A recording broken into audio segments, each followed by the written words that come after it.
Nessa dashed our hopes of a deathless leg to the wayside pretty quickly in Pokémon Sword, but aside from that, the run was stellar. The region's fresh in my mind now, so let's see if we can right that wrong and leave Galar on a high note. I used score money in my 2019 playthrough, and Sobble just had a turn in Sword. Now it's time to give Boots the Grookey a shot. Speeding through battle with Hop into Pokeball access, I'm quick to make additions to the team. We catch Gawain the Rookie D on Route 1, and add Sophocles the Choodle to the gang on Route 2. Can't tell me Choodle doesn't look just like Sophy. Hop gets rinsed again in order to receive Leon's endorsement thanks to the team's efforts, and we hitch a train ride to Wild Area once again. May the Pancham in the rolling fields, Wart the Timple and Ephemer the Minccino from both sides of Lake Axwell, Clay the Baltoy the Dappled Grove, and Stinker the Stunky from South Lake Mylock all join up ahead of our registration at Motostoke. Our first of many interactions with Team Yell are quickly handled by Boots and his Razor Leaf, prompting his evolution into Thwackey, and our Gym Challenge kickoff match with Hop is up soon afterwards. May puts hands on Wooloo for an easy KO, Sophocles bites a chunk out of Rookity, and Boots wrecks Sobble for the win.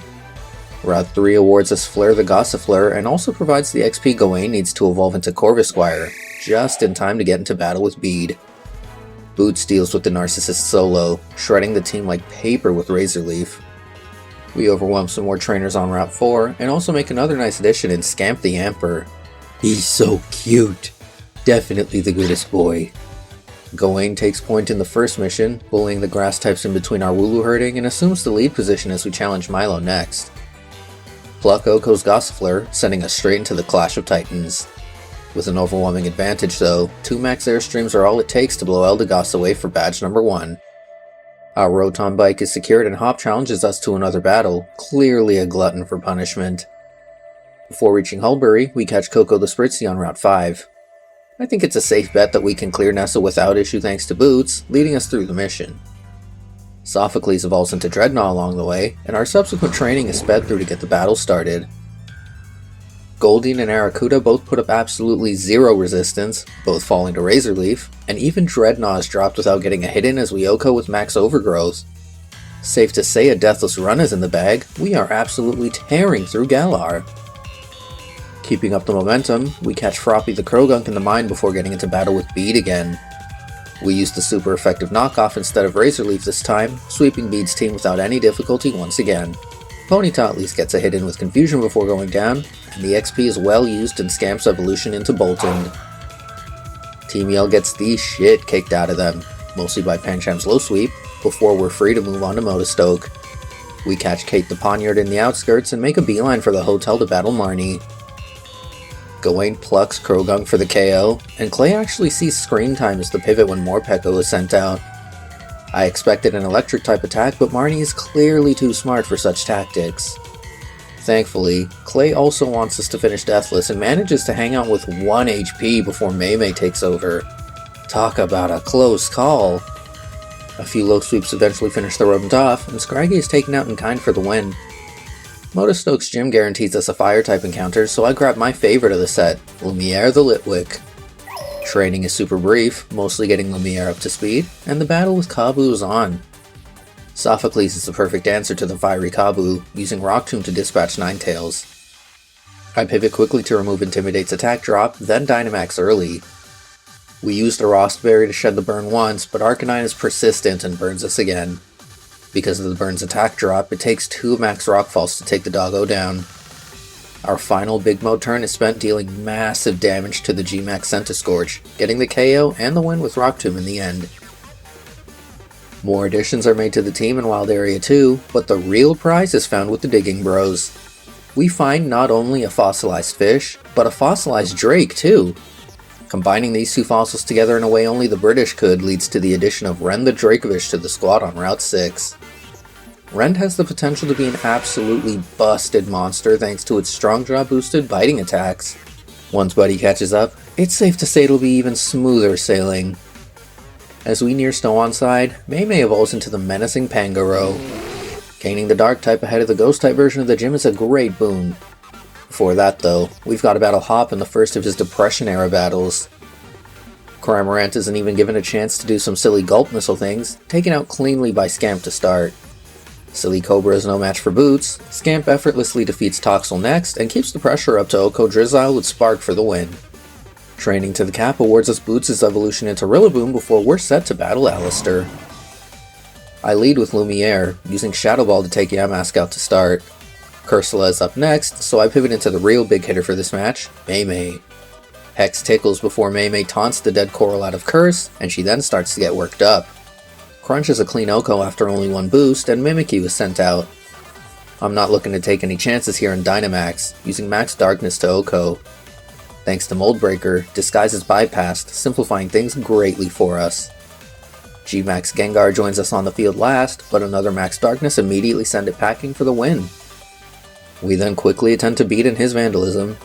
Scamp Oko's Duosion, Hattrem, Gothorita, and Ponytail with Crunch, effectively speedrunning beats disqualification from the challenge. We'll be seeing you later, my pink friend. We managed to keep most of the team usable ahead of the battle with Opal, evolving Gawain into Corviknight. Packing a partial steel typing makes him a great member to have ahead of battle with a fairy user. As the lead, Gawain boosts up like crazy with Hone Claws, using leftovers to offset the pitiful damage that Weezing is dishing out. Once we're sufficiently buffed, Steel Wing rips through her entire squad, knocking Weezing, Mawile, Togekiss, and Alchemy out. We didn't even need to Dynamax. Hop stops us in the otherwise mind-numbing trek to Sirchester for another battle in his Depression era. May crunches Trevenant and low sweep Snorlax for some easy KOs right off the bat, and drops Heatmore next. Boots then cleans Inteleon up, using U-turn to pivot into May as Boltund is sent out. May isn't able to Oko and we're roared into Gawain. With so little HP though, the poor matchup doesn't matter, and Drill Peck nabs us the win. The team is feeling unstoppable as we forge ahead to Sirchester, finally evolving Lumiere into Lampent as we tackle the gym's mission.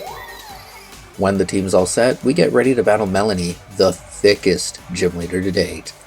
Game Freak was already pandering to Gooners with some of their designs, but Melanie really takes the cakes. Cause she has got a whole bakery. I think you get the point. Ren finally makes a proper gym battle debut, leading against Frosmoth and getting the KO with Rock Blast.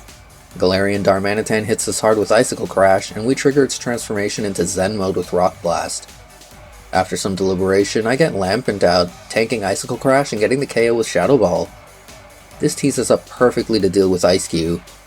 Fire Spin does okay damage, but knowing it'll use Amnesia, I decide to pivot to May. I also go big early, using Max Knuckle to power up and flatten the Penguin. Melanie's ace is G-Max Lapras, bulky enough to tank our +1 Max Knuckle. It lands G-Max Resonance, setting up an Aurora Veil in the process, but one more Max Knuckle finishes it off for the win. Much better 6th gym leader than Gordy, that's for sure. I remembered that I already had a Duskstone from Stow on side after beating Melanie, and evolved Lumiere into Chandelure ahead of the lore dump. Hop and I then quickly get into our next battle. May continues to be our linchpin, using a few Brick Break to defeat Dubwool. Scamp contends with Hop's Corviknight, paralyzing with Nuzzle and finishing it with Thunderfang. May returns to the field to break Snorlax, Boots comes to the rescue again, using Drum Beating to KO. I pivot with U-turn as Pincurchin is sent out, and test Lumiere's fully evolved power. His Shadow Ball packs a wall up, getting the KO and the win. A quick skim across Route 9 sees us getting into battle with Marnie next. While Liepard plots nastily, Boots makes a U-turn, getting the KO and a free pivot into May. Scrafty tanks Brick Break, makes a scary face, then gives us a free +2 attack boost with Swagger before going down. I send Gawain out to completely wall Toxicroak, getting the KO with a couple Drill Pecks. I go with Ren to deal with Morpeko, getting the KO with Ice Fang after tanking some Sparks. The way to Spike Myth is finally open to us, and the team speeds through the mission and prep to battle Piers. I'm not putting anyone through that song again, don't worry. Boots takes Scrafty's Intimidate on purpose and pivots to Gawain with U-turn. After a single Hone Claws, Drill Peck takes Scrafty down. Malamar threatens to 2-hit KO with Foul Play, so I pivot to May and safely polish it off with Brick Break. Knowing Obstagoon will use Obstruct as soon as it's sent out, I use Parting Shot, going back to Boots. Screech weakens its defense, U-turn does big damage, and Lumiere stuffs the attempted counter. I am playing circles around this man. May finally re-enters the battle and finishes Obstagoon off with Brick Break. Skuntank is finally up to bat, weakened immediately by Parting Shot. Scamp uses Nuzzle to paralyze and we're poisoned by Toxic. We land one Thunderfang before I get Ren to end the battle. Never mind, this bum missed twice and got Sucker Punched for it. Instead, Mei ends the battle. Ren really needs to get his act together. There's no better opportunity for him to try and do just that than a battle with a dragon user.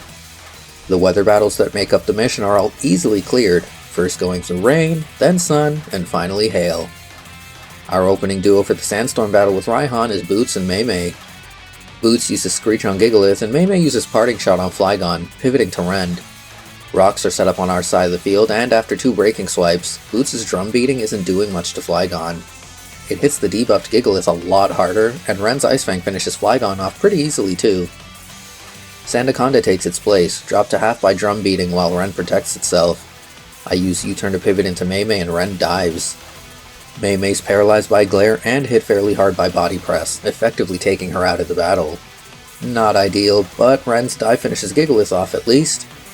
Mei uses her last turn to act on a Parting Shot, getting Gawain out in her place. Duraludon also joins the battle, meaning it's time to go big.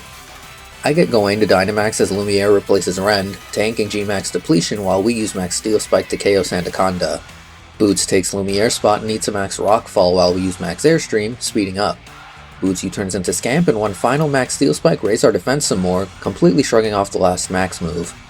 Now that everyone's small again, our 2-on-1 advantage assures our victory, sealing the deal with Fire Fang. Holy smokes, Raihan made us work for that. Once we get to Winden, we speed right into battle with Marnie. Rend goes first, making light work of Liepard. Scrafty makes some scary faces at us and lowers our defense with Crunch as we trade, so I send Mei out to finish it off. Gawain is up next to fully counter Toxicroak again, getting the KO with Dropeck. Morpeko uses Torment as I go back to Mei, using Parting Shot to debuff and send Lumiere out. Will-O-Wisp misses and Bite crits, hammering home that going into my Ghost type was a mistake. Boots it is. Screech and U-turn finally take the rat out of the fight, and Mei is sent out. The Quad Fairy weakness is too tempting for Marnie and Grimmsnarl to pass up, letting me burn through a Dynamax turn as I pivot to Gawain. I go back into Mei to tank G-Max Snooze, and back to Gawain to waste the final turn. We then go big ourselves, ending the battle with Max Steel Spike. Time to settle things with Hop. Lumiere bullies the crap out of Dubwool, burning it with Will-O-Wisp and chunking it with Fire Spin to eventually knock it out. Snorlax is up next, and Boots does some big damage before Mei Brick breaks it. Parting Shot weakens Corviknight, and Lumiere is back out, using Fire Spin and Shadow Ball to get the KO. I burn Pincurchin and do massive damage with Hex to get the KO, and pivot to Rend as Inteleon is sent out. It does decent damage with Max Quake, our Max Guard blocks its second attack, then we use Max Quake ourselves after tanking Max Hailstorm. With our Mon still big, Max Quake easily packs Inteleon up for the win. I'm not going to give the Macrocosmos BS any more time than it needs. Let's jump straight into battle with Oleana. Scamp's Crunch destroys Frostlass, Thunderfang destroys Milotic, and Ren's Stomping Tantrum drops Salazzle after eating an onslaught of attacks. Gawain slowly but steadily defeats Serena, having to work through Trop Kick debuffs and being rizzed by Attract, leaving Garbodor for last. Gawain is tailor-made to counter Garbodor, making much better use of Dynamax to secure our victory. That Max Rockfall ended up hurting Garbodor way more than it hurt us thanks to the Sandstorm chip. Back to the tournament we go. Bede's Interruption is first. Boots absorbs Mawil's Intimidate and pivots to Gawain. While the Rocky Helmet chips Mawile down, Gawain hones its claws. I use Steel Wing to finish it off when we're ready. I then Dynamax super early, using Max Airstream to clear Gardevoir and speed up. Rapidash is also blown away, and our last turn of Dynamax is spent on Max Steel Spike to take Bede's Hatterene out for the win. Nessa's turn. Mei and Golisopod trade blows, and Parting Shot weakens it as it goes for Swords Dance. Scamp is safely sent in, and uses Thunderfang to KO. We just barely live a crit drill run from Barraskewda before Thunderfang takes it out, and continue to bite the competition, dropping Seaking and Pelipper. When Dreadnought is sent out, I pivot to Boots, tanking Max Darkness. We go big, playing it safe with Max Guard. I clearly didn't need to though, as Max Overgrowth ends the battle on the next turn. At the rate we're going, you already know Alistair is cooked. Dusknoir's Rock Tomb was kind of unexpected, but Will-O-Wisp into Hex still seals the deal. I send Scamp out to deal with his own Chandelure, tanking Shadow Ball and crunching it to KO. Poltegeist and Cursula also get crunched, leaving Gengar for last. At full health, Mei attacks G-Max Terror, then answers with Max Darkness for the win. Sorry, Alistair, at least you can go back into hiding. Now that it's a single battle, Raihan should be more manageable. Lumiere's Shadow Ball just misses the mark on Torkoal at first, but Persistence awards us the KO, waking up from the yawn-induced sleep pretty quickly. I pivot into Gawain when Flygon is sent out and use Steel Wing alongside Helmet Chip to KO. Our Steel typing leads to Turtonator being sent out, so I pivot into Mei and use Parting Shot before swapping to Lumiere again. We outpace the Dragon for the KO with Shadow Ball, and I finally send our Dragon out to deal with Goodra, getting the KO with Ice Fang. Mei plays the stall game as Duraludon G-Maxes. We both land a Max Knuckle, but I'm pretty sure Mei goes down here, so I send Gawain out. Buddy tanks Body Press and Stone Edge and doesn't get the KO, so Boots makes the save, netting us the one with Drum Beating. So much for being more manageable. After speeding through the start of his stupid ass plan, maybe Rose will be more manageable? Lumiere starts us off as best as possible with only Fire Spin for super effective damage, taking care of Escavalier and Berserker. Mei, or more accurately Klinklang, defeats itself, and Lumiere returns to spin fire around Ferrothorn. I pivot to Gawain as the G-Max Copperajah takes to the field, stalling it out and eventually getting the win. That's better. On top of being underleveled, our team doesn't really seem all that suited to challenge Eternatus. Focusing on Lumiere, we get a quick grind sesh done. I'm sure Leon managed just fine in our absence. He's the undefeated #1 most bestest champion after all. Once we're ready, round 1 is managed by Mei and Lumiere. The Eternamax battle is equally straightforward, with the empowered Zacian and Zamazenta joining the fray. One ginormous level, item, EV, and TR grinding sesh later, and the team is as ready as they'll ever be to battle Leon. We're still deathless, only one more battle to win. Let's have a champion time. Leon tries to double up on King's Shield, but it fails and Aegislash goes down.